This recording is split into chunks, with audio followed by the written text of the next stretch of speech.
Welcome to Nightlight.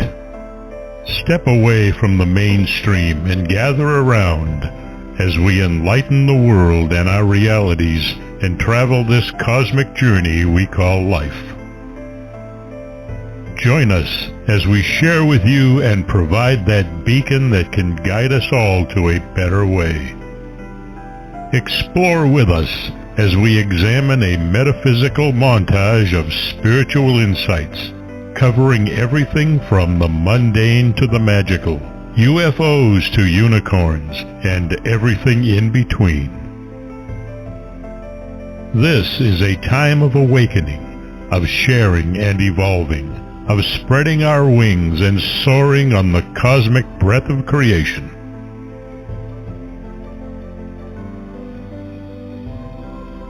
Come and join with other light-minded spirits as we weave our lights together to seek understanding, enlightenment, and, with a little luck, some wisdom. This is Nightlight, a reminder that you are never alone.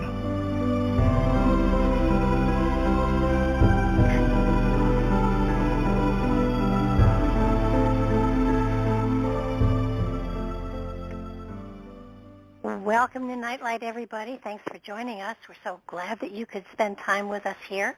I want to first thank Ken Quiethawk for his amazing introduction. Please check out him on the internet. Look for Native Storytellers, and his name will probably be right on the top. He and his wife have spent their lifetime being Native Storytellers and preserving history in a very unique and unusual way that has been used for generations before the printed word, which in many ways puts greater life into the history rather than dry books. Only my opinion. I have tonight with me Jim Willis, who has written a fascinating book called Censoring God, The History of the Lost Books. And I found it fascinating. I enjoyed reading it, and I'm probably going to go back and read it a couple more times, giving me a further insight into a lot of the material here. It opened questions for me, and it gave me answers, and it's just an exciting book. And here's a little bit about it. Why isn't the Book of Enoch in the Holy Bible, even though Enoch is referenced multiple times? Why were texts considered sacred by many, excluded by others? And who made the decisions and why? There are more than 50 books, some of which exist only in fragments, while others are complete and whole, that are not included in the Bible canon. Why were these discarded? Most Protestant denominations settled on 66 canonical books of the Bible, while there are 73 for Roman Catholics and 78 for Eastern Orthodox adherents. And why are there these differences of opinion? We're often taught that the Bible is, in the words of many religious catechisms, the infallible word of faith and practice. In reality, the Bible can also be seen as a political document as much as a spiritual one. Ordained minister and theologian Jim Willis examines the historical, political, and social climates that influenced the redactors and editors of the Bible and other sacred texts in his book, Censoring God, The History of the Lost Books and Other Excluded Scriptures.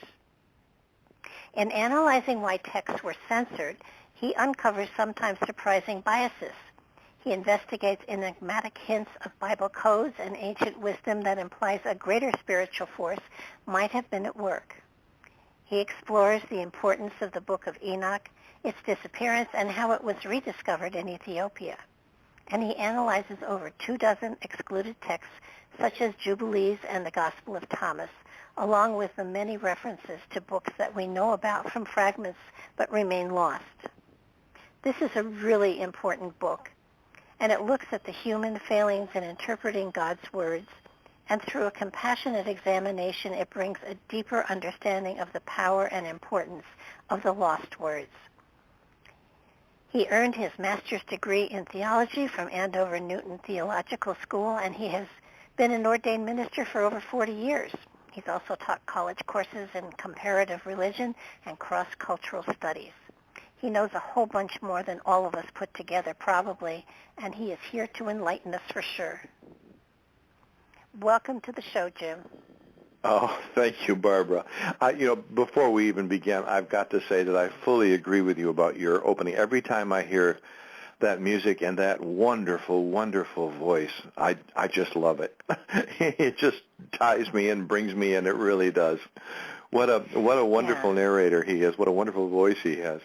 I would love to sit around a fire some night with a bunch of people and listen to him tell the old stories.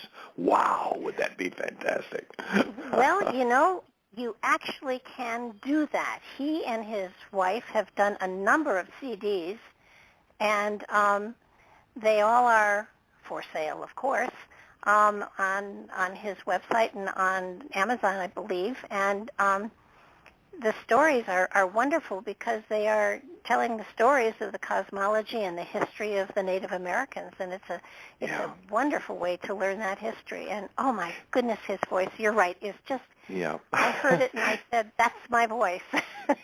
in the shamanic tradition, it was understood for years, right up, there are even practicing shamans today who say that once you write down the words on paper, they lose their significance. It has to be an oral tradition. And I really think about that.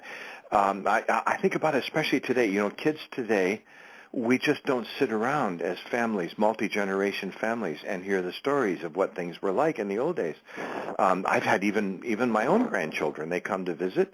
And if we start talking, the next thing you know, the iPhones will be out, and they'll be looking, and the whole idea of multi-generation families, 2-3 generations sometimes, sitting around a campfire at night and listening to the stories, and it's wonderful. I've had some experience with that, with a Native American mentor of mine, a teaching elder from the Ojibwe tribe.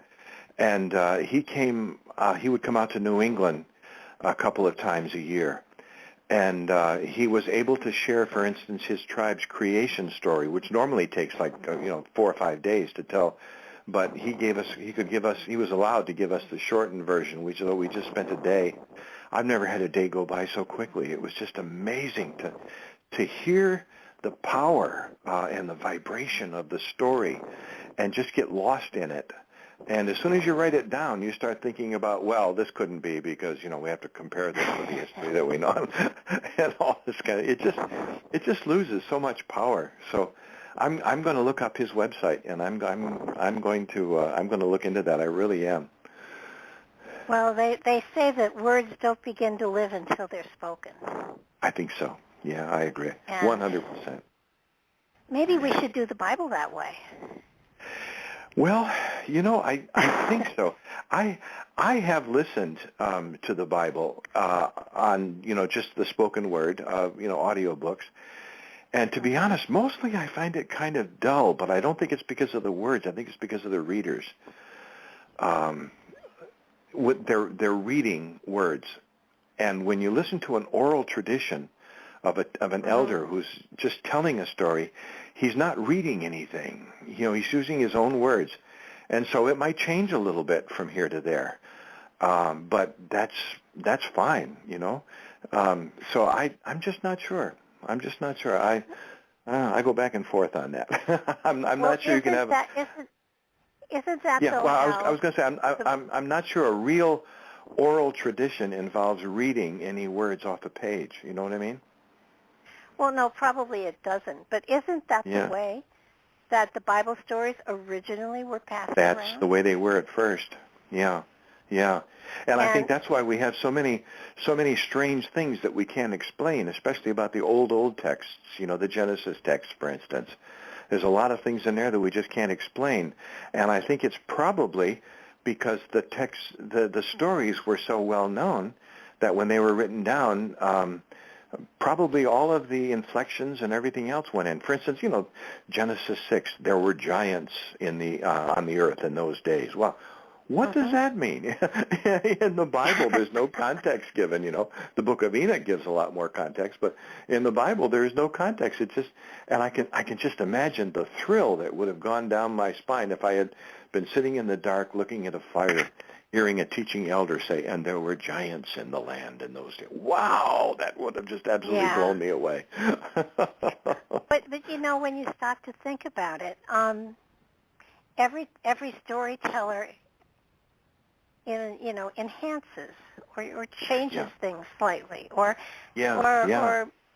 and then a lot of these texts were copied and copied and copied and copied, and some of them were dictated, and quite possibly the person dictating was saying one thing, and the person taking it down was saying, "Well, I can put that a better way," and just As a matter of, there is an actual example of that when Jerome.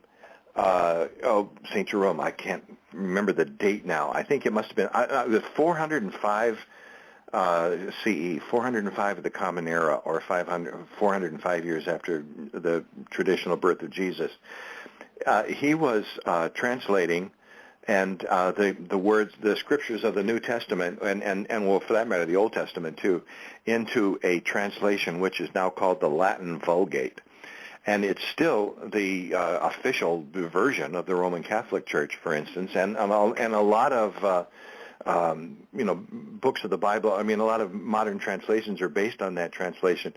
But when he was converting the words of Paul into Latin, once in a while he would make changes because he said, "Well, we can't expect Paul to use the same quality of Latin that we have nowadays." So he was actually admitting that he was not just translating the words of Paul in his epistles.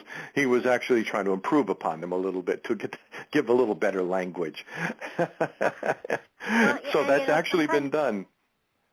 Well, and there is that old story, and I'm sure you've heard it, about the monks that were in the monastery copying the texts over and over and over again. And finally one of them said to his friend, "Do we still have the originals down in the basement or in the archives?" And his friend said, "Oh, surely. Go down and look." And he goes down and looks, and the guy never comes back up. And finally the supervisor goes down and finds him just sobbing over the desk, and he's saying, "What's wrong?" And he looks up with tears streaming down his face, and he said it was celebrate, not celibate. Oh, I haven't heard that story. I'm going to use it, though. I'm going to steal it from you, Barbara. I love it. Enhance it all you want. There you go. There you go. The tagline is just precious. But so we're looking at Old Testament and New Testament, and we're looking at all of these books that supposedly were written by the disciples and by other people. And one of the biggest aha moments that I have ever had is that most of the books written by, theoretically, the disciples were not written by the disciples. Yeah. So it comes as a shock to most people. I know it came to shock to me when I first went to seminary and started studying this stuff. We like to think about the Bible being straight from the Word of God, right from the mouth of God. God dictated the Bible, and now we have it just as God wants us to. But when you start to look at it, I mean, all the catechisms, the Presbyterians and the Methodists and the Roman Catholics, they all have it in their catechism that the Bible is the only infallible rule of faith and practice. And it comes as a shock, and it almost seems like heresy to a lot of Christians who have Bibles in their homes, and they swear by the Bible. They swear on the Bible. Once in a while, they swear at the Bible. Who say, this is the Word of God.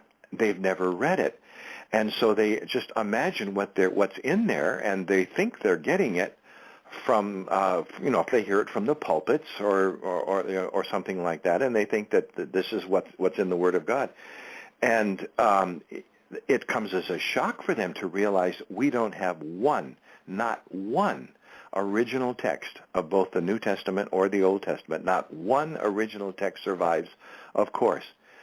I was born in 1946, and the year before I was born, the Nag Hammadi texts were discovered in Egypt. And what the Nag Hammadi texts are was in Egypt, primarily the church in Egypt for the first couple hundred years was what we now call the Gnostic tradition church. Not the Gnostics were there, and they had all kinds of the Gospel of Mary and the Gospel of Peter and the Gospel of Bartholomew and all of these Gospels that were considered Gnostic Gospels. Probably the most famous nowadays is the Gospel of Thomas. And the Roman Church was in Western Europe, and the Eastern Orthodox, what we now call the Eastern Orthodox Church, was in Asia, and Istanbul was right in the center of them both. Istanbul used to be Constantinople, and that's where Constantine moved the capital of Rome. It moved his own capital.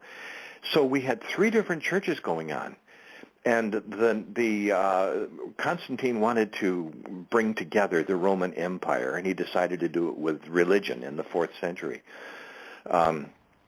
And so when he wanted to get together one world religion, they had to decide, well, which one are you going to do, the Gnostic tradition, the Roman tradition, or the Orthodox tradition? And the Roman tradition won out, and so the decree went out from Rome that the Gnostics had to get rid of all their texts. They had to burn them all because they didn't necessarily agree with the books that were going to be what we now call the New Testament.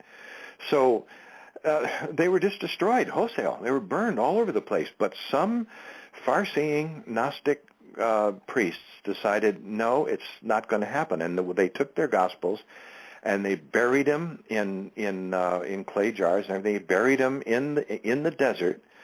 And there they sat. Nobody knew they were there until the year 1945 when they were discovered. And in 1945, we got all of a sudden all these new texts.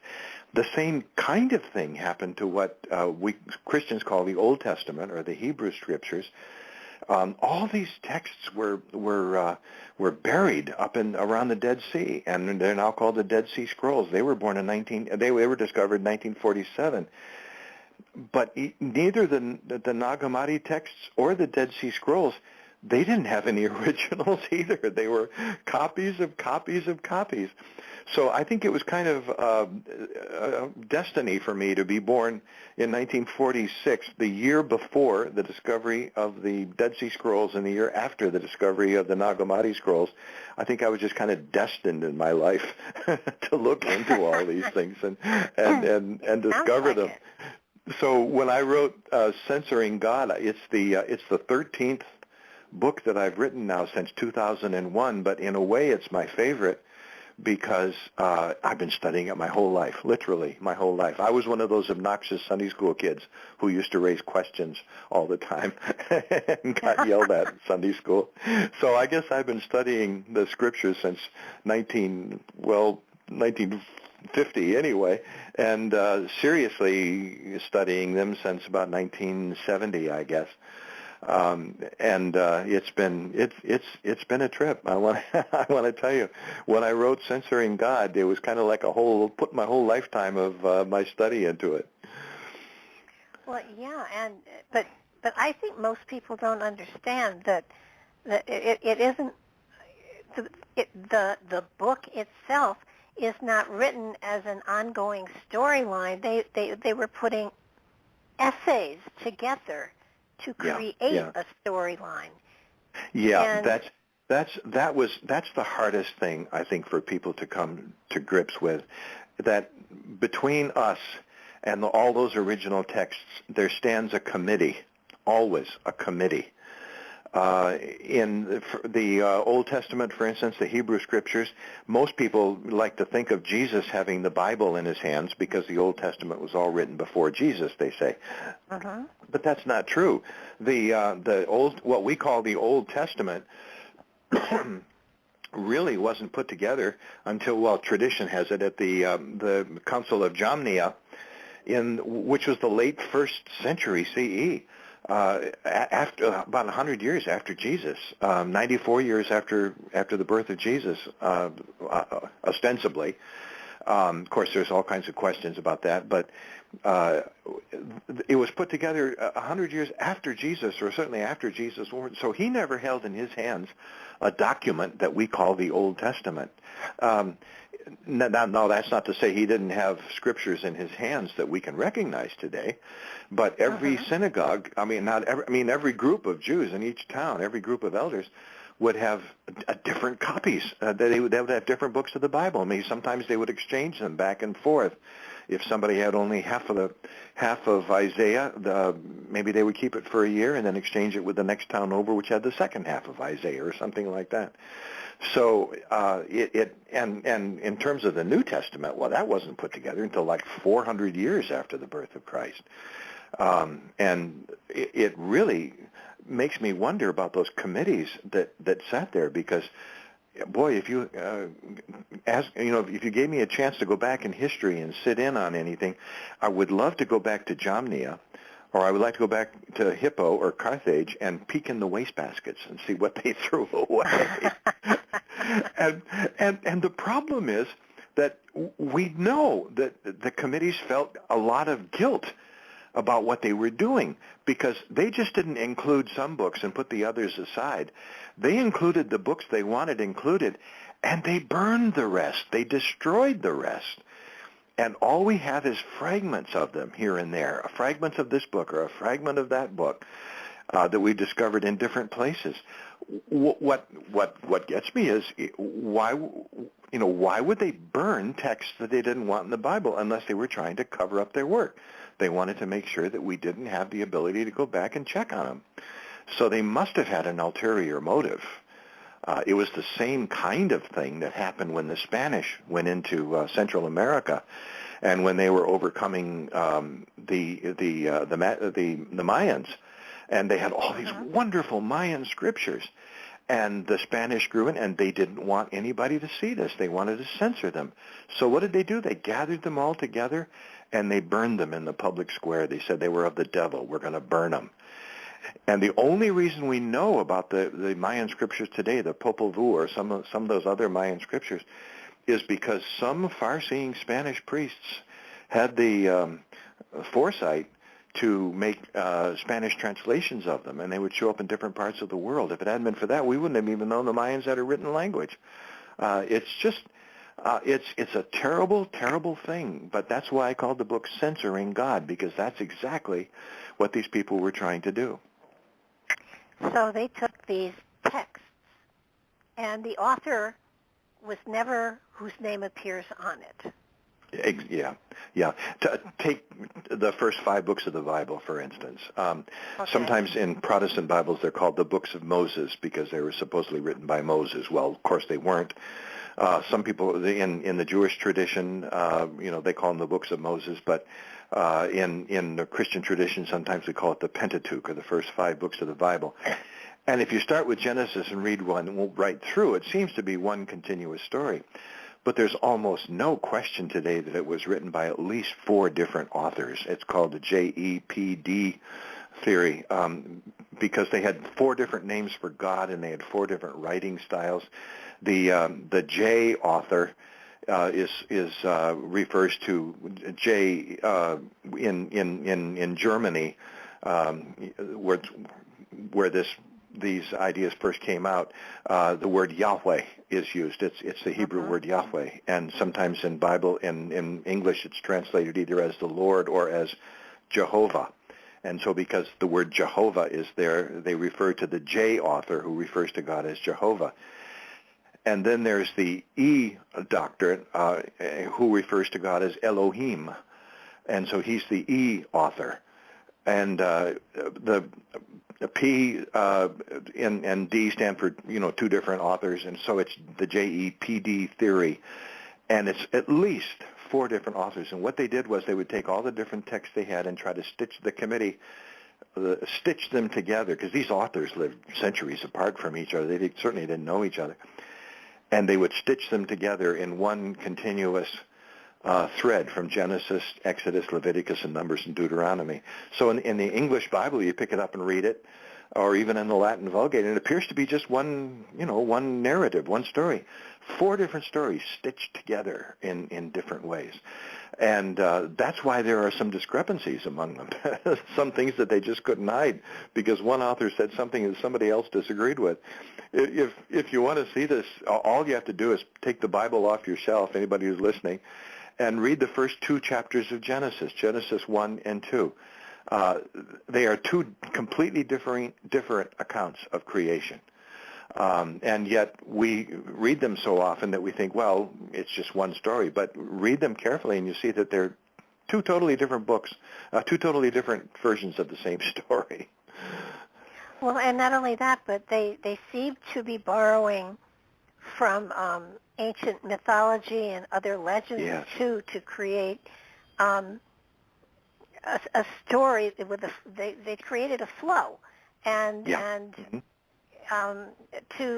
and Isaiah, who was Isaiah? Did Isaiah write Isaiah? I mean, why Isaiah, did they... There are at least 2 different authors who wrote Isaiah, and maybe 3. Yeah. So, but that I have to jump ahead to the New Testament. So, but Paul wrote Paul, right or wrong? Paul wrote what? Letters. Paul wrote, the letters to the Corinthians and stuff like that. I mean, he may have written some of them. Yeah, he wrote some of them, but some of them are almost certainly not written by the Apostle Paul. 2 Timothy, Titus, other, the book of Colossians, probably the book of Ephesians. Those were almost certainly not written by the Apostle Paul. They were probably written by, it's just pure speculation, but the idea is people want to try to say, well, it was written by a disciple of the Apostle Paul who wanted to put his name on it because he was inspired by Paul and he wanted to give Paul the honor, of it. But Paul wrote some letters which were original to him. 1 Corinthians probably, and Romans, and a couple of others. But almost certainly he didn't write all of them, and his name is on them, but he didn't write them. What about the Songs of Solomon? Did Solomon actually write that poetry, or? Almost certainly not.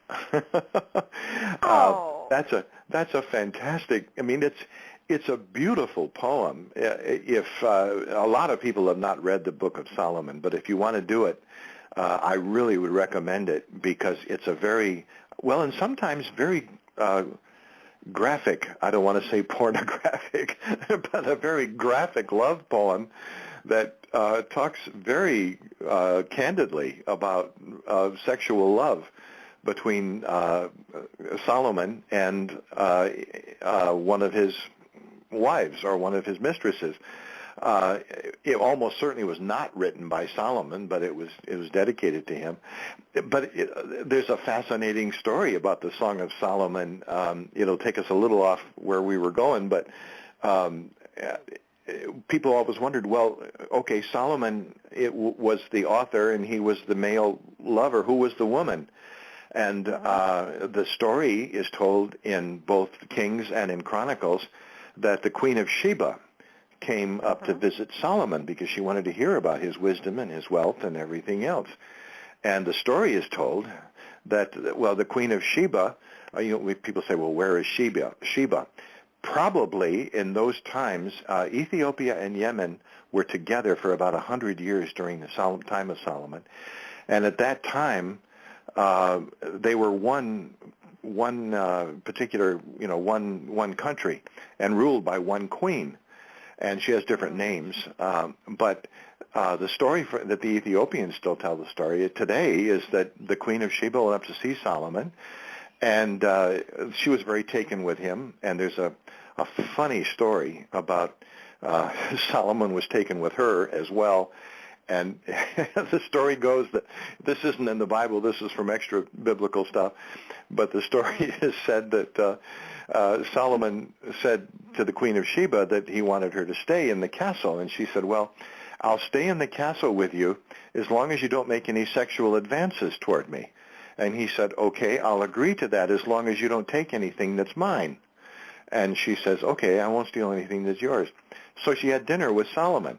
And Solomon, being a crafty old guy, decided to serve this very hot, spicy dinner, which she really loved.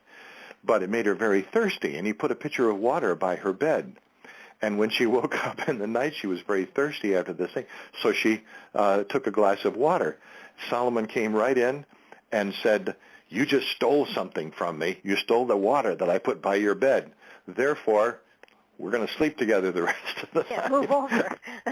and the story is that when Sheba went back, and the Bible does tell this story, that Sheba went back and said Solomon was just the greatest thing she'd ever seen. When she went back to Ethiopia, she took with her more than just the presents that Solomon gave. She actually took Solomon's child, who became the head of Ethiopia, and even in the time of Haile Selassie, when you and I were younger, Haile Selassie called himself the Lion of the tribe of Judah. And to this day, a lot of Ethiopians believe that they are descended from Solomon through the Queen of Sheba. But the neat thing about this whole thing is, in the Song of Solomon, when Solomon is talking about this lover who he is obviously smitten with, the lover says to him, I am black but comely. So obviously Solomon's love interest was black. Well, who would have been? Well, the Queen of Sheba came from Ethiopia.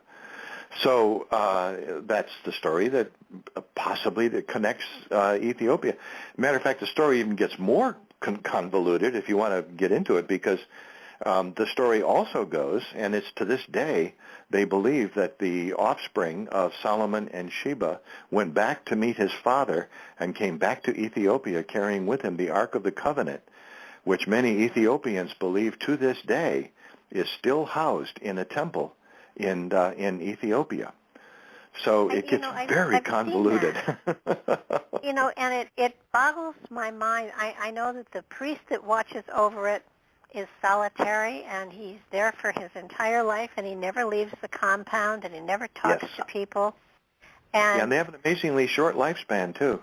What do they die of?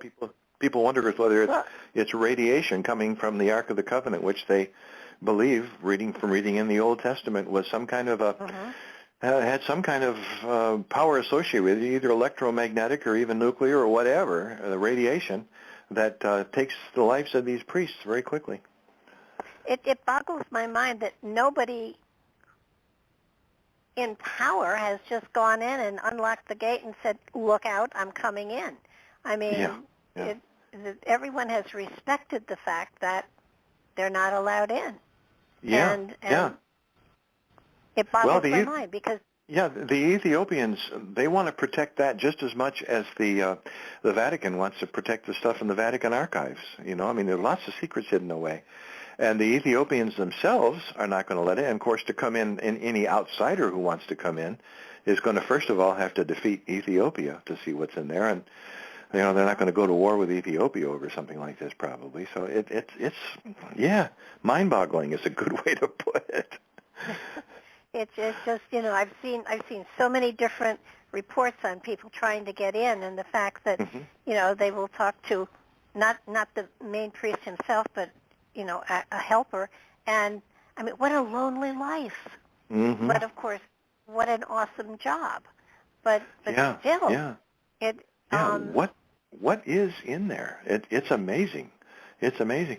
But to this day, if you read any of the books out there or articles published about where is the Ark of the Covenant today, because it disappeared in the Old Testament, the book of 2 Kings and 2 Chronicles, it disappeared, and nobody knows where it is. And there's all kinds of ideas. Some people believe it was buried in the, underneath the temple when the temple was destroyed in 586 B.C. by Nebuchadnezzar and the Babylonians. Some people believe it was buried there. Some people believe the Knights Templar found it and took it to Oak Island, in Canada. Some people believe it. There's one wild story that it's hidden away in a cave in the Grand Canyon. All kinds of ideas. And some people believe Montana. Montana. That's right. All over the place. It's just it's crazy. So who knows? when you stop to think about it, the Ark of the Covenant was made of wood overlaid with gold. Yeah. What wood lasts over 2,000 years? Yeah. Yeah. Well, closer to 3,500 years. Yeah. Yeah, that's right. I would. My personal opinion is that they did find treasure and they did find stuff, but I think they found texts, they found scrolls, they found wisdom for sure. Yeah. But as far as the Ark of the Covenant, well, I don't know. I mean. Yeah, there's another. I mean, if we have time to go into this, there's another fascinating story about the Ark of the Covenant, and that's that when and I guess do we have time to go into the whole story? Does it take us too far off the track? No, go. I was trying to work this out ever since I was in Egypt over there looking at the pyramid complex in Giza. And, of course, when you go down into the pyramids with a small group like ours, you just can't go down by yourself. You have to have an official Egypt guide with you. And the Egyptologists over there who give you the official party line follow the line that Egypt is called. The pyramids are called tombs and tombs only. They were just written for tombs. And other people think that maybe there's all kinds of other reasons that the pyramids were built. But when our small group was going down studying the pyramids, and we went down in the pyramid with this Egyptologist guide, we were walking down this wooden pathway, and I noticed there were these wires running alongside of the pathway. And the purpose of the wires was to power the lights, which would go on ahead of us as we went down. And I began to think, well, how did they see to work down here when there were no, they didn't have electric wires and So I was the first one in line. So I asked the guide. I looked up at the ceiling and I looked at the walls, looking for signs of soot, from torches or something like that. And I said, how did they see to get down here? And the guide, he literally turned away from me and said, oh, they must have had some kind of a light source. And on he walked. Well, that story got me thinking about how did they see down there? And when I began to read the stories about the Ark of the Covenant, I got this crazy idea, which I doubt is really true, but I'll just put it out there because who knows? I've heard other people say it since, that, the Ark of the Covenant itself seems to be associated with a great power source, because when Moses went into the tent, nobody was allowed to look at the Ark of the Covenant. Matter of fact, the only people who did touch it, they died right away. They they just fell over and died. The Lord smote them, as it were. And who knows what it was, but it seems to be some kind of great power source. And so the question was, could it have been, this is really wild, but could it have been that the Ark of the Covenant was one of a type of a battery, a generator, a capacitor of some kind that actually had the ability to power so they could actually get lights down in the pyramid? Well, that would explain why when Moses fled, Egypt, when he said to the people, let my people go, and they went out into the desert, and it said there they built the Ark of the Covenant. But what if they took the Ark of the Covenant with them? That would explain why Pharaoh said, okay, yeah, after the 10 plagues, get out of here, go, beat it. And the Exodus took place. Moses led the people of Israel, through the parted Red Sea waters, and they went out into the Sinai and headed for Israel. But then the Pharaoh changed his mind, and he got his army together to went out and chased after Moses. And they said, well, what made Pharaoh change his mind? And some people began to say, well, could it have been that he realized that when Moses went off with the people, he didn't just go off by himself, but he took the Ark of the Covenant, which was the power source for the pyramids. And he changed his mind. He went out there, and of course the Red Sea, waters which parted for Moses came back together again and flooded out, Pharaoh and all of his army. And then the story in Exodus goes to say, well, then they went and built the Ark of the Covenant out there in the desert. But what if he actually took it with him in the first place? And what if it was some kind of a power source? And they took it with them, and they did keep it in a tent. And then they did build a whole temple for it, and then somehow it was taken down to Ethiopia, where it stands today, which explains why the priests who guard it have such a short life, because they're in touch with this fantastic power source. That, it's a crazy story, but I love stories like that. I just really love them. Not really, because if you look at some of the hieroglyphs in some of the temples, you will see there is at least one hieroglyph, and it appears that they have an electric light bulb. Yeah, and what's up with that? It works. It's an interesting thought, isn't it? That because otherwise, when you stop to think about it, the whole story is so fantastic that you read about it in the Bible. You find yourself saying, why is this included in the Bible? What does it mean? And so we start to look for all kinds of symbolic meanings and symbolic reasons for it being there. But the whole story is so fantastic. What if what we have in the Bible is a kind of a garbled version over centuries and centuries of this story being told over and over again orally? What if what we have in the Bible is actually a garbled version of an actual historical event? It makes you wonder, doesn't it?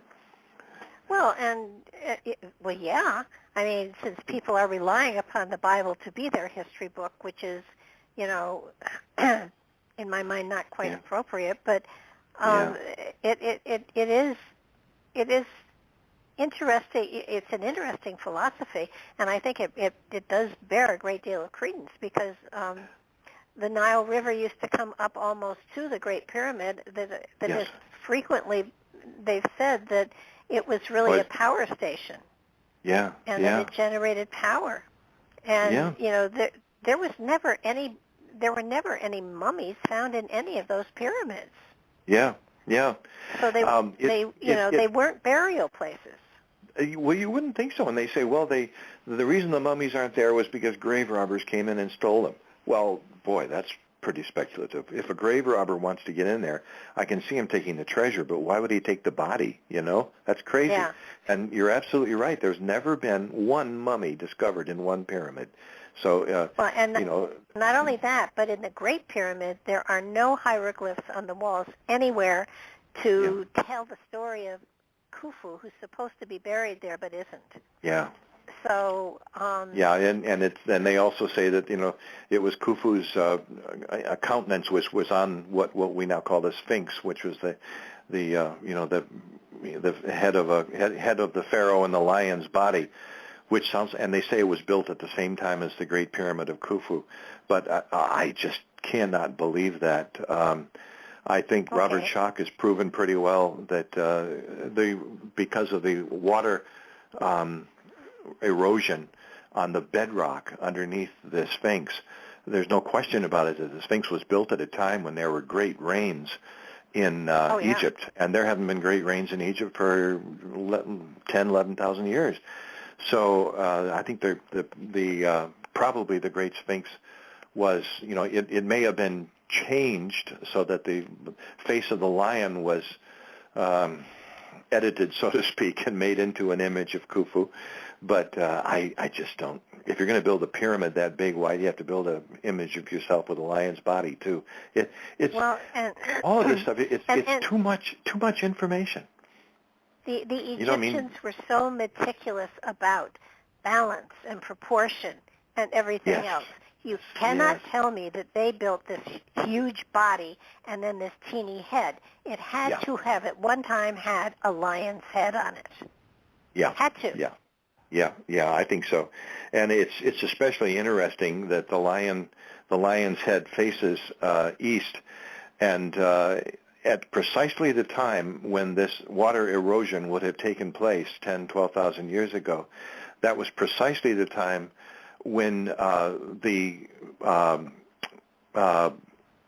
constellation of Leo, the lion, would have appeared directly in the east, and the lion would have been staring right at his own image in the sky. And the last time that happened was exactly the same time, 12,000 years ago, when this water erosion was supposed to have taken place. It all fits Wow. together too beautifully. And even the Egyptians, they have this wonderful time that they call the Zeptepi. And in the Zeptepi means the first time, the early time, the beginning times. And the story is that the Egypt culture had never developed. It was basically just people living hand to mouth, day to day, hunter-gatherer type situations. But these people came in, these godlike people came in on their ships from the east, and they taught them the nature of civilization itself. And when they say, when did that happen? They said, well, it happened 10 to 12,000 years ago, exactly the same time that Leo would have been looking at his constellation, his image in the skies, exactly the same time when there was water falling in the Sahara, which was not a desert then, but almost like a savanna with forest and everything else on it, all at that same time. And so, of course, you have to ask your question, well, who were these godlike people who arrived on great ships from the east? And that brings up the story of, for instance, Atlantis, because that's exactly the time that Plato puts the story of Atlantis, exactly 10,800 years ago. And these godlike people who came from the east with great civilized skills to teach these skills to the Egyptians in the Zeptepi, it all fits together. And to me, there's too much coincidence. That and the fact that I truly believe that these gods that came from the east were giants. And I do believe that a lot of those statues are lifelike statues that are so huge. Well, that's interesting because, in the Bible, we mentioned this a little while ago. In Genesis 6, it says there were giants in the earth in those days. And you say, well, how did the giants get there? Well, the Bible gives a very enigmatic story of how these giants called the Nephilim were the offspring of mating between the sons of God and the daughters of men. The Bible says the sons of God saw that the daughters of men were fair and came and mated with them. And their offspring were these mighty men of renown called the Nephilim, or the giants. Now, the interesting thing about that is, for a couple of reasons. First of all, you have to ask, well, who were the sons of God? And generally speaking, they say, well, those are fallen angels. Well, how's an angel going to mate with a human woman? Material, non-corporeal, it doesn't work. But what if they were real people from a lost civilization, and they were called sons of God because to these primitive people who were in Egypt at the time, or around the rest of the world, the hunter-gatherers who were around the rest of the world, at this very time, they were the ones that perhaps were the beneficiaries of the wisdom of this lost civilization. And as often happens when you get two different species of people, mating, and the offspring are totally different. The word Nephilim, which refers to giants, is an interesting word because it's used two other times in the Old Testament too. First of all, when David goes to kill the giant Goliath is called a Nephilim.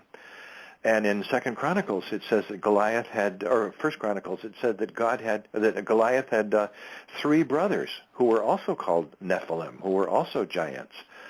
Was there a race of giants that were around the whole world? And basically, they went extinct. I mean, why would you have David killing a Goliath and then say that Goliath had 3 brothers who were also giants, unless it was based on some kind of kernel of truth? And so the question is, where did these people come from? Where did these sons of God come from? Well, they were probably called that because they were part of a lost civilization. And here we have to go back to Atlantis and everything else. But the fascinating thing, this is the very same time of history, 10,600 years ago, when Göbekli Tepe in Anatolia was built. For a long time they said Egypt was first, and they said, how do you know Egypt was the first great civilization? Because we don't see any evidence of any building anything like Egypt. And now comes Göbekli Tepe, which predates the pyramids by 6,000 years. I know. Yeah. It's just unbelievable. It's what's so fascinating is that, we now have the technology to kind of pull all of this information together and say, wow, something else is happening here and we don't know what it is. I want to also go into the Book of Enoch because that fascinates me as well. Yeah, the book of Enoch is the ancient text that fills out a lot of these stories. In the Bible, for instance, it just says there were giants in those days. Well, it was Enoch who says how they got there. It's a fascinating story. We knew that there was a character named Enoch, and we knew that he had written because he's quoted in the Old Testament. If you go to the begats in the Old Testament, so-and-so was born, and he lived for a certain number of years, and then he begat a son, and then he lived a certain number of years, and then he died. And one of the ones they mentioned was the great-grandfather of Noah, and his name was Enoch. So we know that there was a book of Enoch because he was quoted in the Old Testament. The Old Testament writers must have read the book of Enoch. He's also quoted in the New Testament. In Jude 14, they talk about, Jude talks about Enoch. So the New Testament writers, whoever wrote the New Testament, they knew about the book of Enoch, but nobody knew who it was. So the original authors of Genesis and Jude, they had to have known about this book because they quoted from it. But when it came time to put the Bible together, they didn't consider it worthy of inclusion, so it was destroyed. And that was it for almost 2,000 years until 1770, when James Bruce, who was an Englishman, he had a bit of thirst for adventure in him, and he visited Ethiopia for 3 years. And upon his return to England, he announced an astounding discovery. He had somehow obtained an old manuscript written in Ge'ez, which was the sacred language of Ethiopia, and it turned out to be a complete translation in Ge'ez of the long-lost Book of Enoch, purportedly written by Enoch himself. You say, how did it get to Ethiopia? Well, we go right back to what we were talking about earlier. When the son of Solomon and Sheba went back to Ethiopia, when he took the Ark of the Covenant, did he possibly take the Book of Enoch too, and other sacred texts? Because there they were, down in Ethiopia, in Ethiopia. And so when we start to think about it, it gives us a picture of Enoch, who lived before Noah, before the the alleged flood of Noah.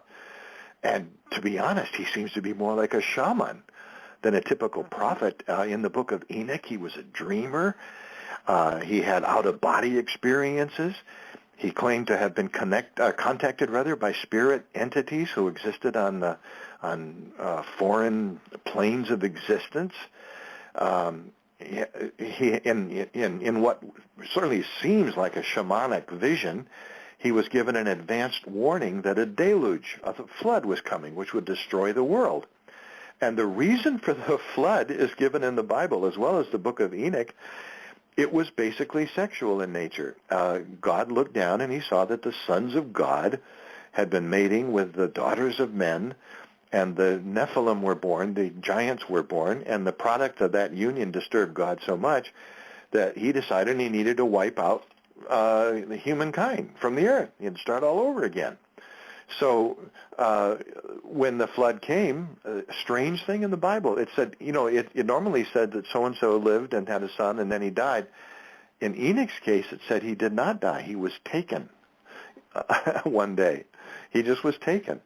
And Enoch's son was Methuselah, who lived 969 years, and Methuselah was going to be God's sign that the flood was not going to come as long as Methuselah was died. And if you do the math in the Old Testament, add them all up, Methuselah dies, according to the years given in the Bible in the book of Genesis, he dies the very year the flood came. But the interesting thing is that Methuselah had a son named Lamech, and Lamech had a son named Noah. And when Noah was born, according to a fragment of text, the Genesis Apocryphon that comes from the book, the Dead Sea Scrolls, when Lamech went in to look to his son Noah at the first time, he accused his wife, and according to the Book of Enoch, of having an affair with one of these sons of God. In other words, he knew that the sons of God were mating with daughters of men, and he thought that his wife had had an affair with one of these sons of God when he looked at his son. Why? Because his son not only glowed, but it was immense stature. In other words, Noah was much bigger than normal kids. Now, what if you want to take this literally, and I'm not sure we can, but I think it's fascinating to think about it. You know, Noah was God's do-over. You know, according to the Bible, God destroyed the whole world with the flood, and then he repopulated the whole world through Noah. But what does that tell us from the Book of Enoch? It says that Noah was one of these Nephilim, that Noah was one of these giants. And if the whole earth was populated through Noah's offspring, what does that make you and I? We are offspring of a product of a union way, way back between the sons of God and the sons of men, or the daughters of men. Fascinating stuff, isn't it? Now, the sons of God, were they angels? Well, some people like to think they are, and other people like to think, well, maybe they're not. Maybe they were actually this lost civilization that seemed godlike because they had powers that were so much advanced over the other, the hunters and gatherers who survived whatever the deluge or survived the. Now it's popular to talk about the Younger Dryas comet that hit the Earth, 12,000 years ago. So it's hard to say. But I'm just so struck by the fact that if the Bible stories that we read are all about just about mythological stories or metaphors to teach us something, why is there so much of this strange detail in them? I find it fascinating. Enoch, for instance. Oh, I can go on and on about Enoch. I hate to just keep talking on and on, but I just find this stuff so fascinating. Enoch was also traditions in Egypt and Arabia give Enoch the honor of being the one who invented writing. And he was also credited with giving the secrets of the art of building. And that's why, if any of our listeners belong to the Masonic organizations, they will be very familiar with the name Enoch, because Enoch figures prominently in Freemason traditions about ancient builders. And the story says that Enoch recorded all his knowledge on a great stone tablet, on a great stone wall, or a message of some kind, and then he discovered that the earth was going to be destroyed in a great flood, so he buried the record, quote, in the bowels of the earth. Now that's fascinating, because Göbekli Tepe happened just at the time of the Younger Dryas and the great flooding that must have occurred to coastlines all over the world. And Göbekli Tepe, after it was built and used for a couple of centuries, it was deliberately buried. And so when Göbekli Tepe was buried, they said, was this built by Enoch, or in the Enochian tradition, as they say? Was this Göbekli Tepe built and then buried? Does it contain the secrets of Enoch that we need to know? No one knows. But Enoch is called Idris in the Islamic traditions, and he's called Hermes in the Greek traditions. Now that makes Enoch, and Hermes, of course, was one of the gods in the pantheon of Zeus and all that. That makes Hermes, or Enoch, or Idris, same guy, that makes him reverenced in the Greek pantheon of gods, right up there with Zeus and Apollo and all the rest of them. So he's a pretty fascinating character, and his book tells the story. They're all in the book about how he was taken up through the various layers of heaven, and he was shown the highest heaven, and and all this. So he certainly sounds like a very Old Testament shaman who had a out-of-body trip and talked about it. If he's compared or used the name Hermes, that brings to mind the fact that Thoth was called Hermes Trismegistus. Yes, so 3 names. Yeah, so, right. And Hermes was one of the names that Thoth was called by. Yeah, exactly. It just sounds like what we're hearing in the Bible is a dim, or even in the Book of Enoch, is a dim recollection that was told orally for hundreds, maybe even thousands of years before it was finally written down. And we don't even have to say that Enoch was just one man who went and did all these. He may have been part of a tradition, that sometimes it's called the Enochian tradition. We just don't know. Uh-huh. But it's fascinating.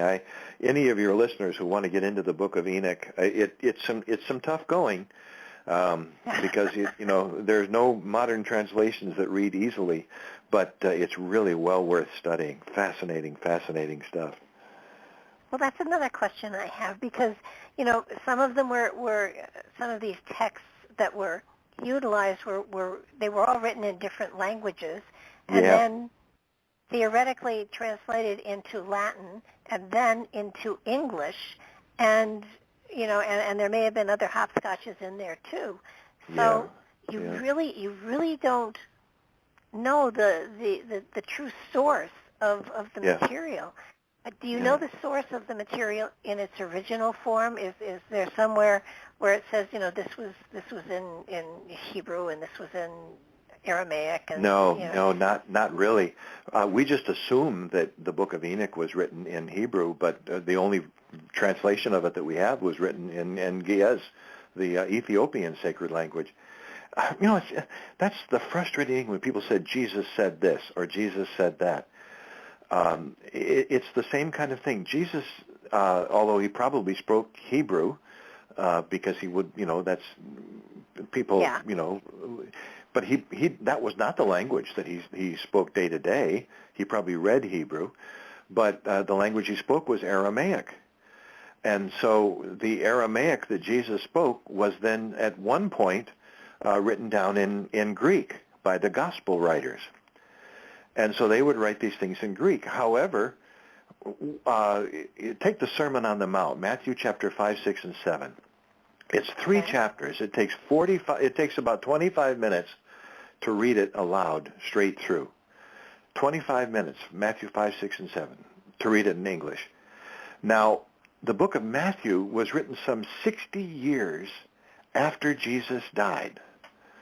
How could somebody have possibly remembered word for word something that was said 60 years earlier and written it down, especially when the original sermon was given in Aramaic? They wrote it down into Greek, which was then translated into Latin, and from the Latin it's then translated into English in the King James Bible. That's pretty fantastic. So when everybody says, this is what Jesus said, because I say, well, how do you know that? Well, I know it because in my Bible it's written in red letters, Well, there was a congressman a long time ago that was talking. They were talking about the Bible, and I remember him. I remember the story of him saying, "If English was good enough for Jesus, it was good enough for me." And I think they were trying to change a language or something. But what I have never really understood is, and today there are Bibles that bring the speech down to a little more common vernacular, but the King James Version, it was written in High English so that even English people of the day couldn't understand it. So it's confusing to people. And I hate to say it, but the reading level for most people, what newspapers are written on a 7th or 8th grade level, because the comprehension of the I think you're being public. Generous. I think when you say 7th or 8th grade level, it used to be back in the 60s. I lived in Pleasantville, New York, which is the home of the Reader's Digest. And the Reader's Digest was written back in the 60s. It was written on a 6th grade reading level. Okay. I lived in Mamaroneck, New York, so I was really? Close to Pleasantville. Yes. We used to play you guys in football. Yes, you did. Oh, Barbara, we're rivals and didn't even know it.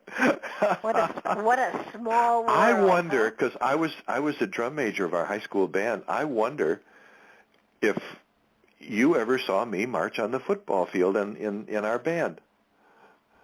Well, I was born in 44. You were born in 46? 6. Okay. So we were just 2 years apart. You know, I would have been a sophomore when you were a senior. It could have been. Wouldn't that be something? World.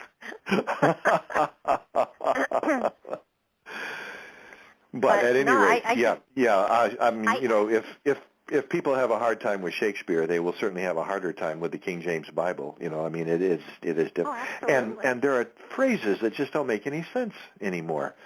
You know, for instance, the Apostle Paul in the Book of Acts. You read the King James Bible, and the Apostle Paul is on his way up to arrest a bunch of Christians and bring them back, and he meets the risen Christ, and he's knocked off and he's made blind, and Jesus, the risen Christ, is said to have said to him, Paul, Paul, why persecutest thou me? It is tough, it is hard to kick against the pricks. What in heaven's name does that mean, right? And to be honest, I mean, there's ideas about what it means, but nobody knows what that means. It's you know, we've forgotten what they could possibly mean by that. I've given a lot of sermons about that kind of thing, but what does that mean? You know, it's hard. Well, that term has been used in slang for people who are not very nice. Yeah. Oh, you're absolutely right. I never even thought about that. Yeah. Oh, boy. Okay. Well, I'll tell you, it's a fascinating study. You can see why I threw myself into censoring God so much, because I had to put all the stuff that we've been talking about between the covers of one book, and I could barely do it. I was under a word constraint by the author, by the publisher. Oh, well, and you know what really is so mind-boggling is there's so much in the Bible that talks of even extraterrestrial stuff, and it's, why is it in there? I mean, and if this is, and what gets me, and I don't mean to be irreverent, but it's going to sound it. If this is the Word of God, He needs a better editor. I love it. I love it. Yeah, you know, when I read, I mean, I was a fundamentalist minister for many years, and so I would read the Bible literally. Marcus Borg, a great theologian, liberal theologian, wrote a book called Taking the Bible Seriously but Not Literally, and I loved that book, and it really does change your whole perspective of the Bible. But when I would read these things, I would read them all metaphorically. You know, when Ezekiel was having his, when he saw that great craft coming down, and it had wheels within wheels, and it was piloted by a person with the body of a man, but it had 4 different heads: the body of a man and an eagle and an ox, and I forgot what the other one was. So it was a hybrid piloting this thing, and it came down with a great roar and flame. And when you read that chapter, freed from the doctrinal, dogmatic stuff that most of us are taught in Sunday school, it's a perfect example of an Old Testament prophet having an extraterrestrial experience with a UFO. It's just perfect. Same thing with Isaiah. When I started having out-of-body experiences myself, I would go back and I would read some of these stories about the prophet Isaiah, for instance. Isaiah talks about, in Isaiah chapter 1, it's a classic out-of-body experience. He's in the Spirit, means he's meditating on the Lord's Day, on a certain day. And all of a sudden he leaves his body and he's taken up to the highest heaven. And there he meets in another dimension, in another landscape. He meets this high being that is suffused in light. And it's surrounded by these hybrid creatures that are part human and part animal. And they're creating vibrations or making music. And he sees this thing, and he receives a message. The being says, "Who shall I send? Who shall go for me?" And Isaiah said, "Here I am, send me." And Isaiah comes back with the rest of the book of Isaiah. It's a classic shamanic journey. A shaman will go into a trance, and he will go have an out-of-body experience where he'll go to a different dimension. He will receive a message, and he will bring that message back to the tribe. It's classic shamanic journey. And I think it's only our own tight-knit Christianity sometimes that says, let's, instead of opening our minds and accepting this stuff and saying, wow, what could be out there, we just say, oh no, that can't be, because that's too pagan, that kind of thing. Yeah. But the foundation of a lot of this is pagan. I mean, even look at the holidays. I mean, the Romans put the holidays on pagan holidays too. Mm-hmm. And then when Christianity came over to Haiti, the Haitians took the names of the saints for their spirit guides. I mean, it's exactly. Yeah. If you go to Chartres Cathedral, one of the most beautiful cathedrals in the world today, Chartres Cathedral was built purposely right on the site that was the home place where the pagan people of Europe would meet. They were right there. I mean, in the center of the great groves where the Druids met. Chartres Cathedral stands on the place where the Druids used to meet in their great sacred oak groves and carry on their religion. Christianity so often just baptized these things. I mean, tell me, what do fertility symbols like rabbits and eggs, what do they have to do with Easter? But they're there. Or bringing an evergreen tree into your house. What does that have to do with the birth of Jesus? But the pagans did it, with the Yule log and all that kind of thing. So, and they brought greenery into the house at the time of the winter solstice, and all Christianity did was baptize these things. You're right. You're absolutely right.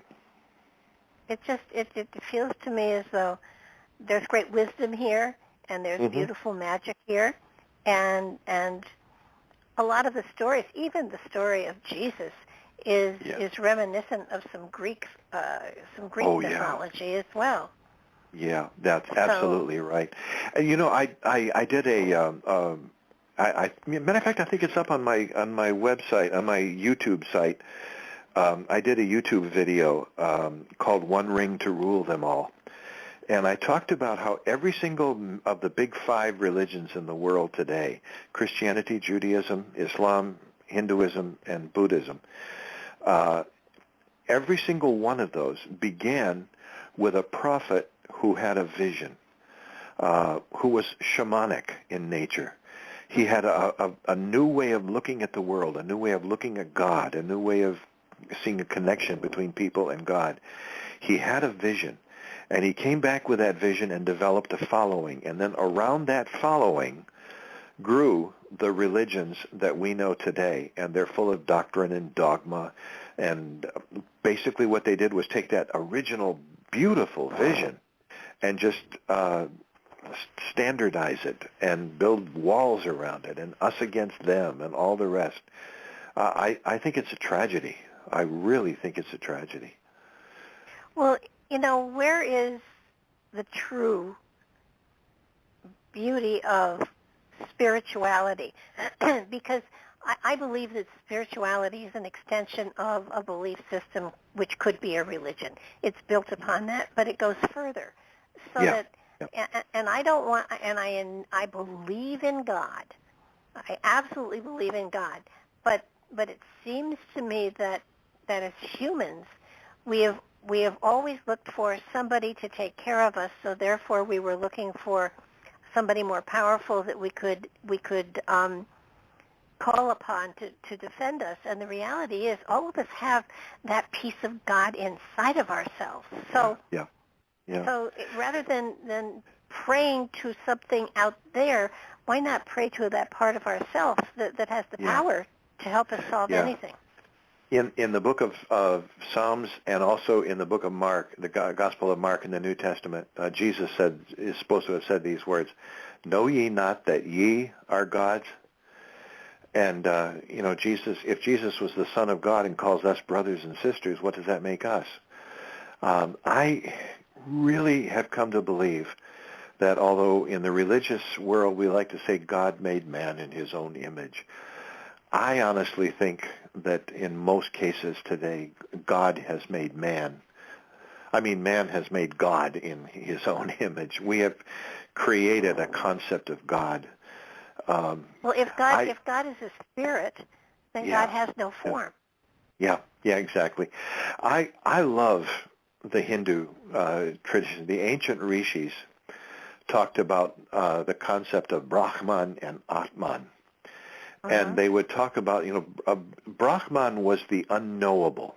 You couldn't know Brahman. You couldn't describe Brahman. As soon as you tried to put Brahman in words, you've lost it.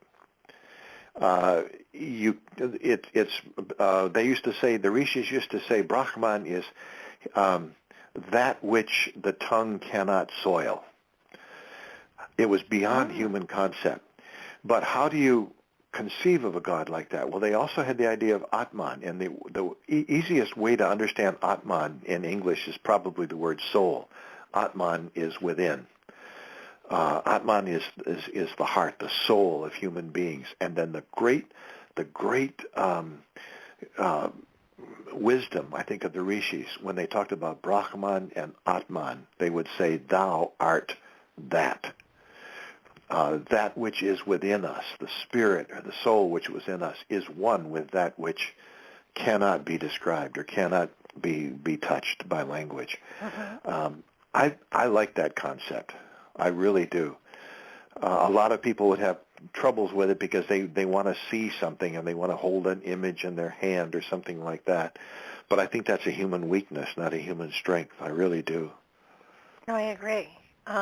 Because to me, we are a part of creation, and we were given free will. And that means that we have the freedom to make mistakes and to challenge ourselves with lessons and to learn from them and to grow. And certainly knowing that there is a source of all creation, to me, the term God is too restrictive, so I'd rather call it the divine. I agree with you. Even as a minister, although granted I haven't been in a church for 10 years, except for 2 days ago I went and got a COVID shot in a church, but that was the first time I've been inside a church for 12 years.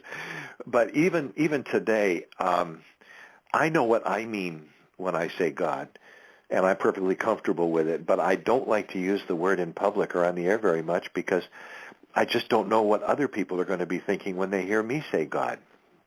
The word God has so much baggage, doesn't it? It doesn't. The Old Testament God was not a nice guy. And if he created humanity or us in unconditional love and gave us free will, why did he try to destroy us? Well, there you go. Now that brings us right back to the book of Genesis again. Everybody is so familiar with the story of Adam and Eve, but there's two major different ways of reading that story, and one of them has been censored by the Christian Church. The message that got through, the message that was approved by Christianity, was that here's Adam and Eve, our first parents. They're in this perfect place. They're in the Garden of Eden. They're one with each other. They're one with their environment. They're one with God. Unity. Everything is great, except for two rules. Don't eat the fruit of the tree of the knowledge of good and evil. And there was the other one you're not supposed to eat either, but it was the tree of life, because if you ate the tree of life, you were going to live forever. Well, okay, we all know the story that comes down to us through church and synagogue and mosque, and that's that Adam and Eve were going about doing their business, and Eve was by herself one day, and along comes a serpent. And the serpent starts tempting Eve, and says, here, eat the apple. It wasn't an apple, but we'll just say eat the apple, because this is the fruit of the tree of good and evil. Now, what is good and evil? It's the tree of duality. And that is the world in which we live. We live in a world of duality, of up and down and hot and cold and good and evil and all the rest of that stuff. That's the material world. So Eve ate of the apple and gave it to Adam, and Adam ate of it. And all of a sudden God comes back and looks around and says, what have you done? You've eaten of the tree of duality. Now, if you eat from the tree of life, you'll live forever. And that's what what the serpent tempted Eve. God knows that if you eat of the tree of good and evil, you will know all things, and if you eat of the tree of you will be as gods. And so we always consider the serpent evil. Well, there's a total different way of looking at that. The serpent has been given a bad rap over here in Western society. The serpent always considered evil and everything else. But in other mythologies, specifically in mythologies of Asia and even in the other places around the world, the serpent is a positive thing, of India and everything else. The serpent is a very knowledgeable creature, and sometimes the serpent is even seen as a god. And so the other way of reading this was that, and now we go back into the Sumerian texts, which even predate the Bible. The Sumerian texts tell the story of the two half-brothers. One was Enlil, who was the bad guy, and the other was Enki, who was the good god. And Enlil, according to the Sumerian scriptures, wanted to enslave the human race. He wanted a slave of workers. He didn't want them with their head in the clouds and looking up into the spirit. He just wanted workers. And so when all of a sudden Enki saw what was going on, Enki and his sister, Nenki, decided they were going to offer humankind the gift of choice, the Sumerian legend says. So the serpent, who was really Nenki, the female goddess of wisdom, came down and offered human beings a choice, the choice of knowing good and evil. And then, so this was a good thing.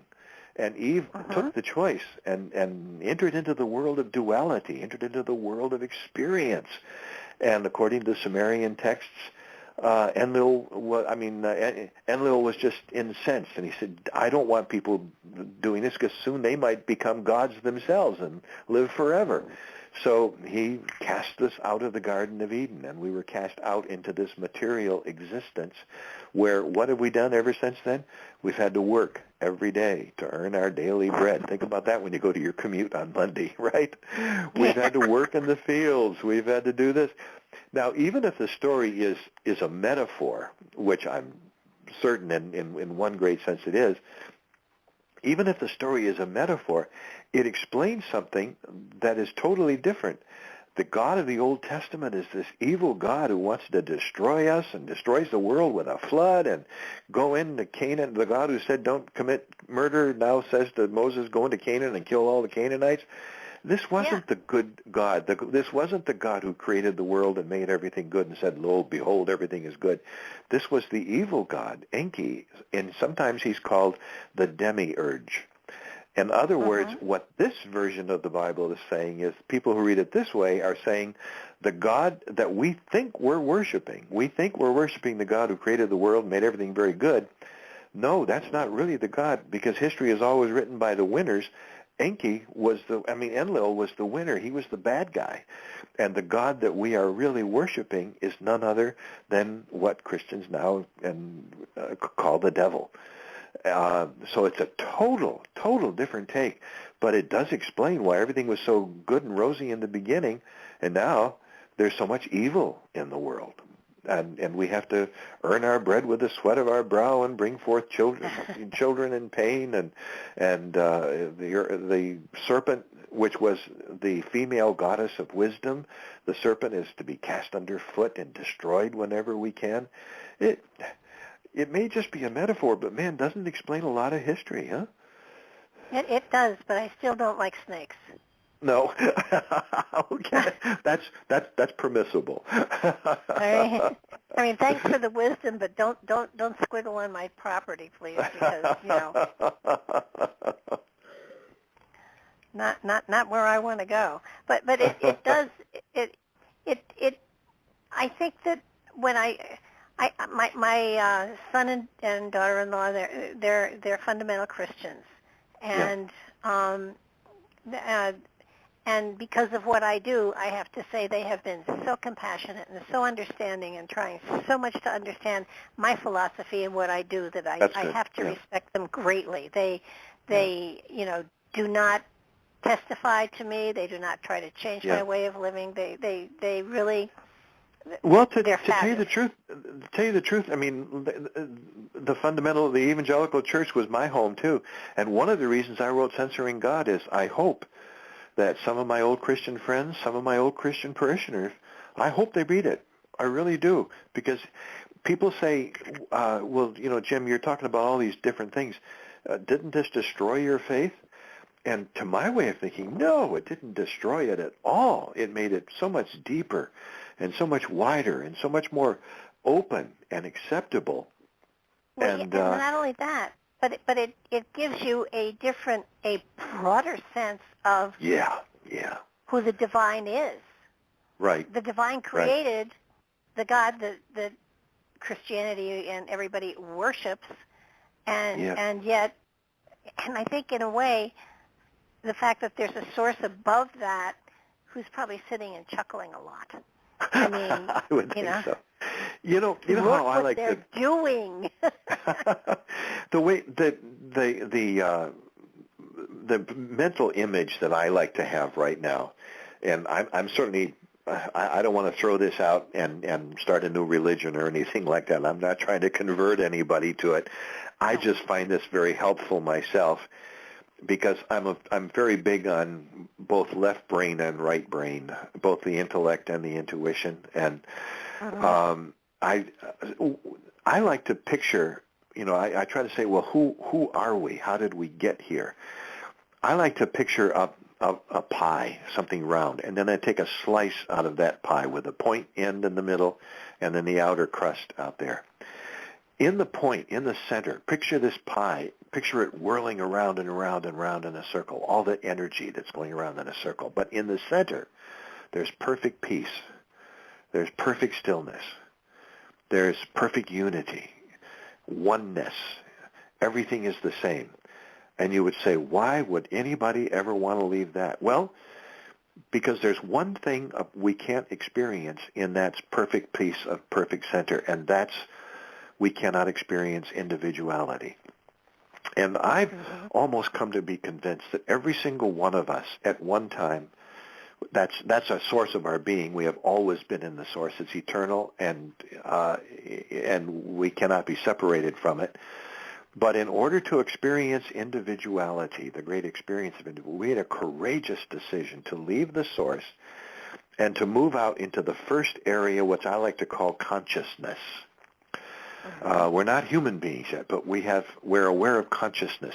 This was the place that both Albert Einstein and Stephen Hawking called the mind of God. And there in the mind of God, we can experience individual consciousness for the first time. But it's not sufficient. It hasn't taken us far enough. So we have to go through the first field of energy, and that field is what I like to call the Akashic field. The Akashic field is the place of all potential and all possibilities. And in that Akashic field, we begin finally to have an idea of individuality and how we can accomplish individuality.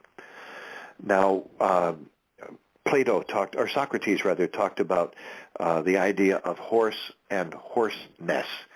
He said a horse comes and goes, but horseness lasts forever. Horseness is the ideal, and a horse is only an expression of horseness. That's what you discover in the Akashic field. We're not individual people yet, but we have an idea of what a person can be. So we enter the second place of reality, that I like to call quantum reality. That's the place of thoughts and intuitions. Now we have some direction. Now we have an idea of what's happening. We're in that field of quantum reality, which we have just discovered through mathematics. But I think that shamans and gurus and rishis have been traveling that landscape for thousands of years in their minds. But we've just discovered it now through the magic of mathematics, and we know that we're all based in that field of quantum reality. That is the basis of all life. So how do we get from there out to the material, to the edge of the piece of pie? We have to go through the next field, and the next field is the newly developed Higgs field. When energy travels through the Higgs field, it in effect takes on mass. It slows down and takes on mass. So in the Higgs field, which was just developed within the last 20 years and just been proven through the Large Hadron Collider over in Europe, the Higgs field is that place through which we travel, and all of a sudden, quantum reality, which does not have mass yet, takes on mass as it goes through the Higgs field. Here in America, we talk about the Higgs field being like a field of molasses. It slows us down. In Europe, they're more apt to call it treacle. You go through a field of treacle, the European scientists. But when you enter into that, through that Higgs field, all of a sudden, you enter into this last place where we live right now, the edge of the pie, the crust of the pie, material reality manifested. We have eaten of the apple. We have gone into the place of good and evil, the world of duality. I call it our perception realm. We're blocked off by our five senses, which let in certain impressions, but not others. For instance, we know our senses tell us that there is red, orange, yellow, green, blue, indigo, and violet. We know there's light that vibrates a lot faster than that, but we just can't see it. Microwaves, for instance. We know that there's a light that vibrates slower, but we can't see that either. So our senses take a slice of that reality and say, this is all you can handle. Same thing with sound. My dog hears sounds and smells that I can't, comprehend. But out here in this reality, now we can do something that we left the source for. This is a school. We can experience individuality. We can experience what it is to be outside of oneness, outside of unity. We've left the Garden of Eden, so to speak. We now know what it's like to be an individual apart from God, apart from each other. Now, the good side of that is that that's what we came out here to experience. The bad thing is that it can make us feel very alone sometimes. And we can feel cut off from our friends, cut off from other people, cut off from our environment, cut off from God, cut off. Well, that's the price we have to pay. That's why I said it was such a courageous decision for us to make. But out here in this material reality, in this perception realm, we go through our lives and we experience good and bad. We experience health and we experience pandemics. We experience peace and war, all of the good and the bad, the knowledge of the tree of good and evil. But when we die, it's only our material body that dies. We make our way back to the source, and we carry all of this wisdom that we got out here in school. We carry it all back with us, and we re-enter the source. So what happens to the source? It gets larger. It has an experience now that it could never have before. And our material is pooled, so to speak. Our wisdom is pooled. In effect, we come from God, and we take back to God that which we have experienced. And in that sense, we really are God out here in the world experiencing something that we could never have experienced there in the source, that place of perfect peace. I don't know if it's true, but it helps me. It helps me. I agree totally with your whole process up to the very last. I believe that we separated to grow, to gather, to learn, to experience all of your different fields, but ultimately I believe that the spark within us grows with each incarnation, so that ultimately we become a source of creation and send out seeds ourselves. Yeah. I love that. That's wonderful. Yeah, yeah. Boy, I can just hear the words of Jesus, know ye not that ye are gods, ye are the source. Wow. Why would we have to return to a source of everything that knows everything? Exactly. Yeah. I think we've been sent out to become a source ourselves. Mm-hmm. Not next lifetime, maybe a few more, but it makes sense to me that if that the source is seeding eternity. Oh, I love that thought. That's a beautiful way to put it. Yeah. So that we as seeds eventually will become creators ourselves to seed another dimension, another universe, another realm, another whatever. But it makes sense that it's sending out seeds or missionaries or whatever, and that our responsibility is to grow and become as good as we can each lifetime and take each experience and build it so that the spirit within us becomes larger and larger and larger, and at some point I think that spirit that was in Jesus and Buddha and Krishna and everything, we're on their same journeys too. That's wonderful. I love that thought. Just like kind of a spiritual multiverse, all these different universes existing, seated at the beginning. That's fascinating. So and the Big Bang, which starts all these different universes, and the Big Bang, the big spiritual bang, which starts all these different seeds, which go out into infinity and seeds infinity. That's a pretty heavy thought. It really is, Barbara. I love it. Yeah, and it and it doesn't deny that there are spiritual people who come into this dimension for the purpose of sharing wisdom, but they're on their journey too, and they're so much more evolved than we are. Yeah. That usually we don't appreciate them, so we kill them. Yeah, that's right. We crucify them. When you come right down to it, when people say sometimes, well, this is just, pie in the sky thinking, and how does that help me in my daily life? If you're facing a pandemic, if you're facing evil, if you're facing a war, if you're facing something like that, isn't it practical to think that one of your jobs is to face this, even though it's bad, even though it's evil, even though it hurts? Absolutely. That's why you came out here.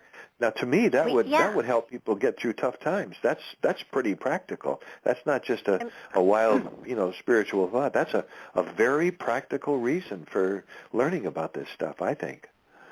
And then that old saying, you're never given more than you can handle, is true. Yeah. Yep. I mean, sometimes you're overwhelmed and you have to have a couple of, woe is me days, but you do handle it. And the fact that you are capable of doing it and you have within you the creative strength to solve whatever it is that you're facing.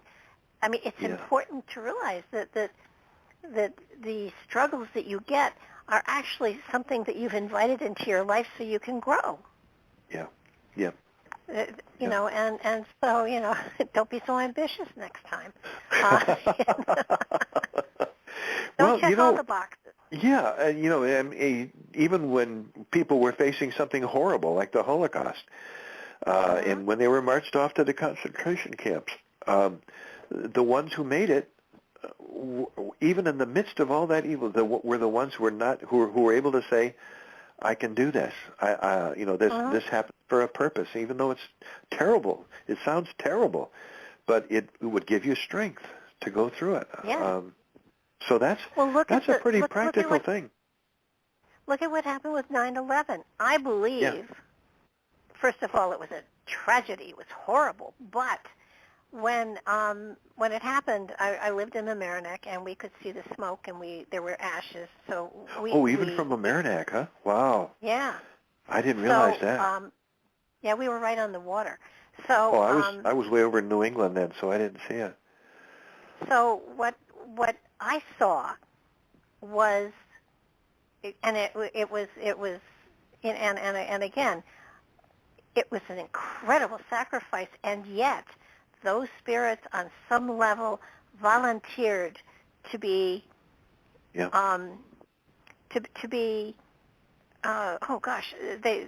knew spiritually that they were becoming a symbol for something for all of humanity.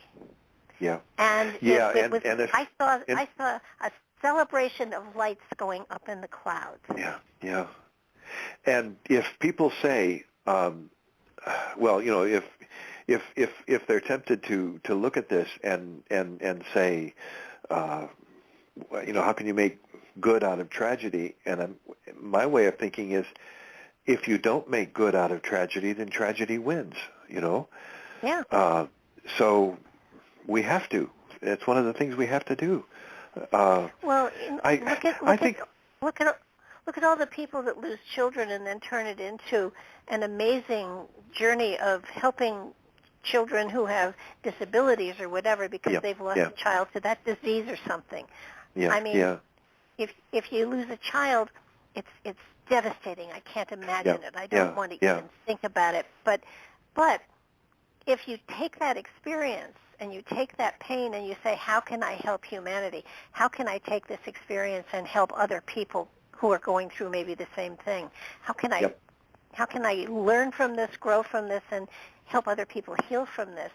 Then you've taken that step beyond the pain. Yeah. And the pain's still there, of course, but sure. You know, you do something. My wife recently lost her son up in New England, and he died, and then she was faced with this big thing. How do I get up there? You know, to do some kind of a memorial service for him, and she had to. It was in the middle of a pandemic. What do you do? So she had to wait month after month after month. And he was cremated, and she finally decided, I just have to do this. And when the shots became available, she got her shots so she could fly. And she went up there not knowing what was going to happen. It was up on Martha's Vineyard, and she hadn't lived there for years. She went up there and just passed the word around. The word just got passed around that we're going to have not a funeral service. We're going to have a celebration of life for this, you know, man who lived here on Martha's Vineyard. And the parking lot was jam-packed with people. One of his good friends was a police officer, and he said, I'm just going to wander around out here because I don't want to be the one to run you all in, because they were having this great gathering, you know. And person after person came up and completely unplanned, and took some of his ashes and put them out in the ocean that he loved so much, and told the story. And so many people came up to her afterwards, and they said, and Barb just went up there. She thought maybe there might be, a couple of dozen relatives or something at the most. And all these people from all over the island came, and they kept on saying the same thing to her. We are so glad you did this. She did it on his birthday, which happened to be St. Patrick's Day. And so here is this great, instead of a tragedy, Adam is gone. It was a great celebration of who he was and how he changed our lives. And he entered into the hearts of every single person who was there that day. And it turned into what would have been a tragedy into a very beautiful testimony of faith and strength and memory and hope. And that's the kind of thing that can happen. I really believe it.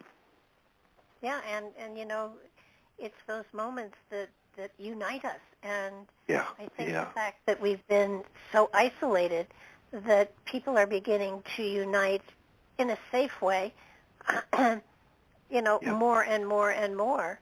I mean, yes, there's bad stuff going on, but there's always going to be bad stuff going on. And if you have peace and love in your heart, that's what surrounds you. Yep. Absolutely. I really do. I really do feel for people who say, but Jim, we're out here. How come I don't know this? How come I don't feel this? Well, because that act of moving out from the source into individuality carries with it the idea that if we knew all this stuff, I mean, if it was imprinted in our heart, and we didn't just believe it, but we knew it, it wouldn't have the proper teaching for us. The only way to do it is to actually experience it. The only way to experience individuality is sometimes to be alone. The only way to experience the joy of life is sometimes to go through the tragedy too. And if we understood it, then it wouldn't be the same. They used to have this conversation about Jesus on the cross. The priests used to argue back and forth. Did Jesus know he was divine?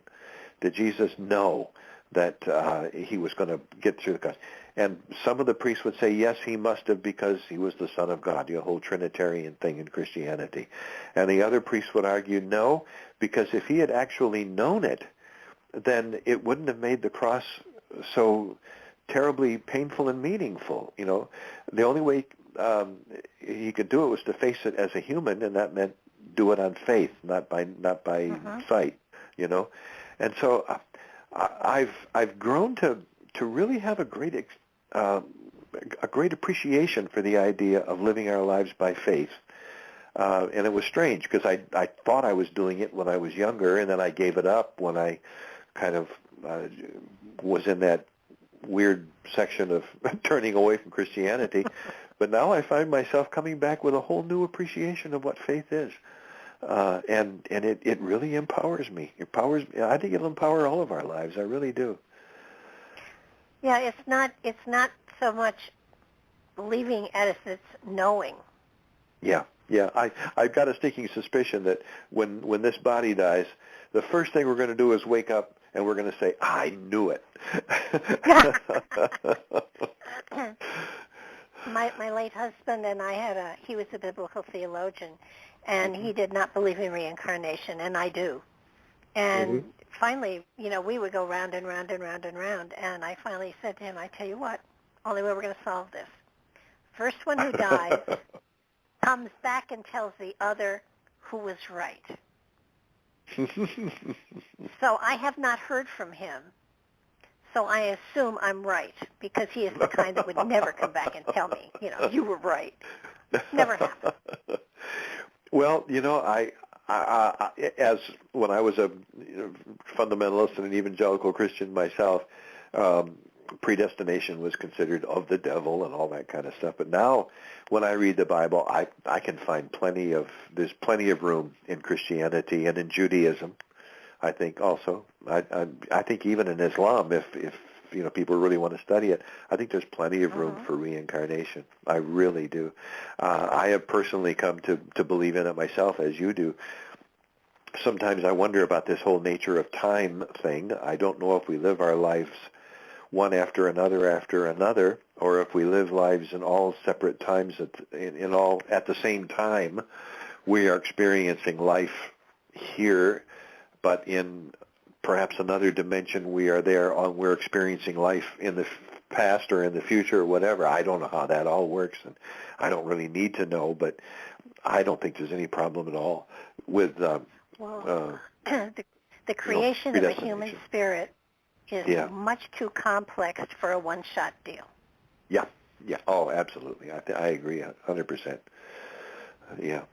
I've even had a couple of out-of-body experiences in which 4 different times now I've had the opportunity of finding somebody who died confused and didn't know where they were, sometimes for long periods of what we would call time, but for them, of course, time doesn't exist. And I've actually had the blessing of helping them on toward the light. It's called the work of the psychopump, and I've been really blessed by this. Up at Monroe Institute, where I studied for a week with William Buhlman, they have a special group up there who just majors in this. They study this stuff and they do it. And they've been able to actually meet people who have died, and then when they come back with a name, with a place, and they've actually been able to look them up and find them in the historical record, find them in the records of the town where they lived and that kind of thing. I had that opportunity once, and it was a absolutely unbelievable experience to come up with a name and to come up with a town and to come up with a street and then Google that and find the place where I was. It's just wonderful. Wonderful. I've had a number of people from the Monroe Institute on the show, and they have. It's remarkable the work that they can do. Oh, they're doing tremendous work up there. Yeah. And so I've done some out of body work too, and remote viewing for sure. And it's I think that's the one thing about this metaphysical field. In my mind, a lot of people become a psychic and they stop growing and they sit with being a psychic and they're happy. And I've always said there has to be something more. And I served in the pulpit for 5 years in a spiritualist church, and never thought I would do that. Put everyone to sleep the first time I gave a sermon. And now you're talking for 2 hours. Now you're talking for 2 hours, broadcast around the world. So well, this is many decades later. but it's amazing. It's all part of our growth, isn't it? It really is. It is. And I think there's a danger of being locked in. We started this whole conversation talking about the Scriptures and how to read the Scriptures. And we had mentioned the fact that, doctrines and dogmas can really lock us in. I think we sometimes have to break through those doctrines and dogmas. I had an experience the other day. History is often hidden in texts that people pluck out of the Scriptures to support what they already believe. I was studying a thing recently about the Civil War, and I was wondering what it would have been like on the Sunday before the Civil War. I live in South Carolina, so on the Sunday before South Carolina began the Civil War, by bombing the fort. And I pictured in my mind 2 different preachers in 2 different churches, one down here in South Carolina and one up north in New England, say, where I used to live, on the Sunday before the Civil War. And the preacher down here in South Carolina picked out his passage for the day was going to be from the Book of Ephesians that said, "Slaves, obey your masters." And on that text, that's right there in the Book of Ephesians, "Slaves, obey your masters." And on that text, everybody was saying, "See, it's the will of God that slavery is in the world today. We have to defend it because it's God's will."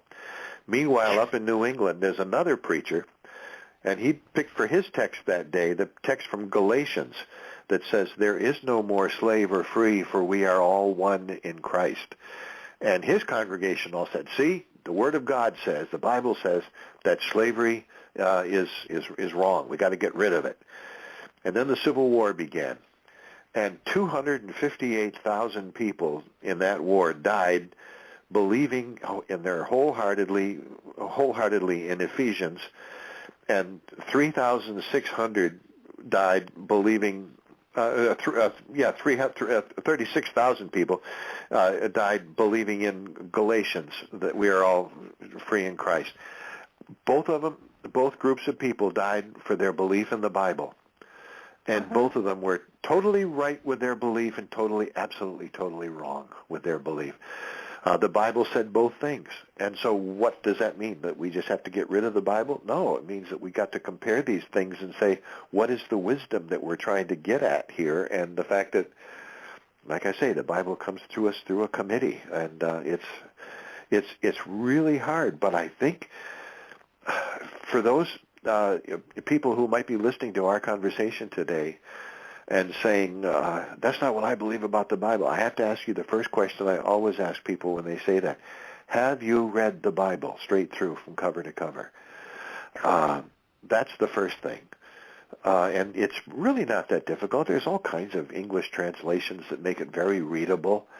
And that's the first thing. If you're going to swear by a book, or swear at a book, or if you're going to swear on a book, for heaven's sake, read it. If you're going to call it the Word of God, what can be more important in the world than to say, if this is the Word of God and I haven't even read it, man, what does that make me? And yet I'm absolutely convinced that if we just do it with an open mind and really read and meditate and think, There's going to be parts that are going to make us mad. There are going to be parts that are going to make us happy. There are going to be parts that will bring great insight, and there are going to be parts that we're saying that's just plain stupid. But it's I say it the Bible, but you could do the same thing with the Quran. You can do the same thing with Joseph Smith and the Book of Mormon. You can do the same thing with the Upanishads, the Bhagavad Gita, with the wisdom of the Buddha. So it's all there. I do have one question with these committees or councils or whatever they were called. Yeah. How many women were on them? None. None.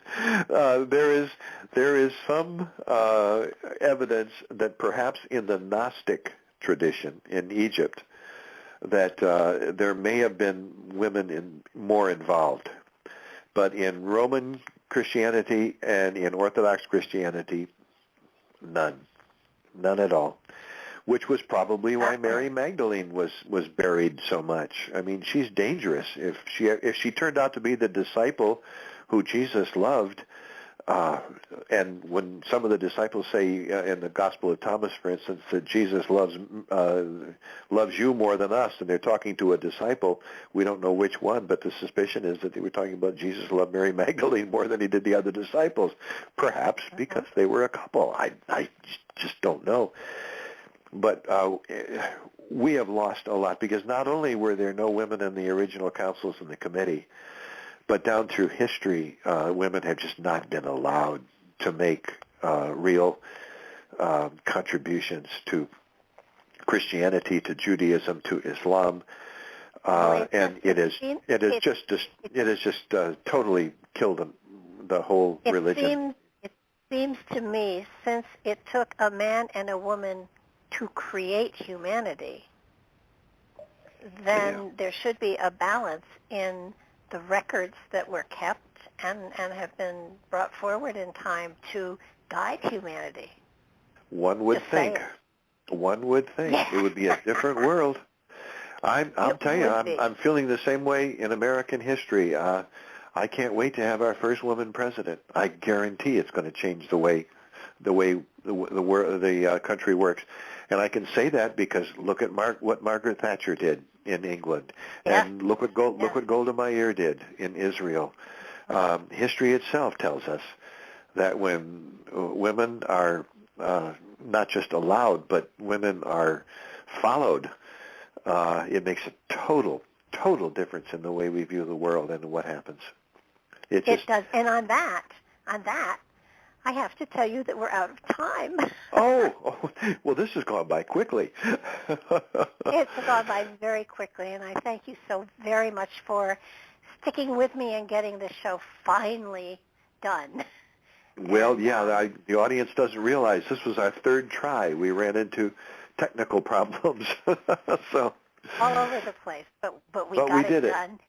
But we did it. And thank you so much. And I'm going to have you back on again because I'm going to read more of your books. So we'll have you back on. I hope so. I hope so. And we will certainly see you on Mark's show shortly. I think it's next week or the week after. Next Tuesday. Yeah. Okay, so looking forward to that as well. So thank you again for being so much there for me to do it 3 times. Well, thank you. I sure appreciate it. Good talking with you, Barbara, as always. And to you as well. And thank you, everybody, for listening. Certainly appreciate your joining us. Check us out on YouTube and on Rumble. And if you like what you're hearing and seeing and learning, please make sure to subscribe. That's the only way we really know you're listening. So I would really appreciate if you do that. That's it. Good night. Have a great one. Stay safe, stay healthy, stay happy, and stay wise.